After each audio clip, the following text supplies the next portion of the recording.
What's going on, guys? Welcome back to the channel. In today's video, we're going over 3 specific things you can be doing inside your OA business today to speed up your processes and just make your business more efficient. So stick around to the end of the video. Make sure you're doing all 3. Make sure you implement them as soon as possible, and you'll have a better OA business as a result. Let's get started. 3 things that you can be doing inside your OA business today to make a direct and positive, immediate impact and just improve your processes and efficiencies, et cetera, et cetera. So let's get started. First and foremost, you'll want to institute some sort of organizational structure inside your business email, the one that receives all your invoices and receipts from your suppliers, OA retail sites. Everywhere you order from, you'll want to have a separate sub-inbox or kind of forwarding system. First and foremost, just from an organizational perspective, it's just a lot cleaner to have every receipt, every invoice, every shipping notification you receive from a specific supplier going to its own place.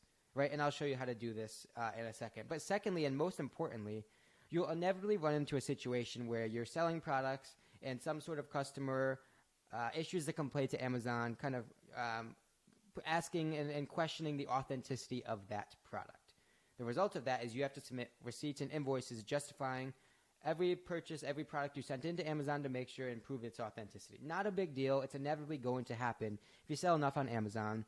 It's an easy fix, but essentially, in order to keep selling that ASIN, you'll have to submit receipts and proof of purchase of every single unit you sent through Amazon. Again, not a big deal, but it's a lot easier to find those receipts if it's all in one specific place.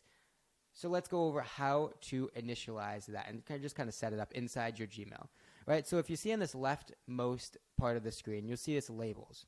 You'll want to make a specific, you can do it a couple different ways. You can do a header for, call it suppliers. And then under that, you can do supplier 1, and then nest it under supplier, right? And so you come down, do supplier 2, and nest it again under suppliers, right? So you'll have, the result of that will be your header, and then under that, you'll have every single OA site you've actively purchased from inside that supplier. You could also do it. You could do shipping notifications. So actually, you can do it this way, right? If you rename this, you could even do order confirmations and then all your suppliers. And what you could even do is do shipping notices as another header, and then again, each and every supplier retail site you purchase from, supplier 1 under shipping notifications. So all your shipping emails and your receipts go to 2 separate holding spots. Probably the most organized and most efficient way to handle your inbox, right? So you'll set this up for shipping notices, order confirmations, et cetera, et cetera. But then what you want to do, right, is if you go into filters and blocked addresses, you can create a new filter. And so you have to go in and pull supplier email 1, whatever it comes in as, right? They're going to have weird kind of mock email addresses wherever you order from. You'll want to pull that from email address, put it here, and then whatever the subject is, right? So it's typically like your order has been received, whatever it is, whatever it comes in as from a specific supplier. And you'll want to have some sort of specific identifier that's pertinent to that specific supplier and use that to forward it to a specific supplier inbox under order confirmation, right? It'll have to be uniquely identifiable. So that's using whatever email it comes from and some sort of unique word that signifies it's going to order confirmations and supplier and shipping notifications, right? And so the subject, your order has been received, will identify it and send it to an order confirmations as opposed to the shipping notices. And then whoever it's coming from will send it to that specific supplier as opposed to a different supplier, right? So you probably need 2 separate indicators that either send it to a shipping folder and then, or as opposed to an order confirmation folder. And then inside that shipping order confirmation folder, you want to identify who it's coming from. And so that's how you set up the specific filters. And again, that's just going to organize your invoice, organize and kind of facilitate and make it more efficient to find a specific receipt and just keep everything nice and organized Also allows you to audit the shipping receipts and all those sorts of things for your team. So that's tool efficiency number one that you need to be implemented into your OA business today to make a difference. The second one is whenever we're looking at products, right? If we're in someone's storefront, random storefront here, whenever I hover over a product, you see that Keepa graph shows up in the bottom right corner. One of the keys to efficiency with Amazon, specifically OA sourcing, is qualification of that product, right? Whenever I'm looking at a product, I want to make that qualification as quickly as possible. I want to get to that no as soon as possible, right? Because each and every product, I'm either making a yes or no decision in terms of whether it's a reasonable purchase or not.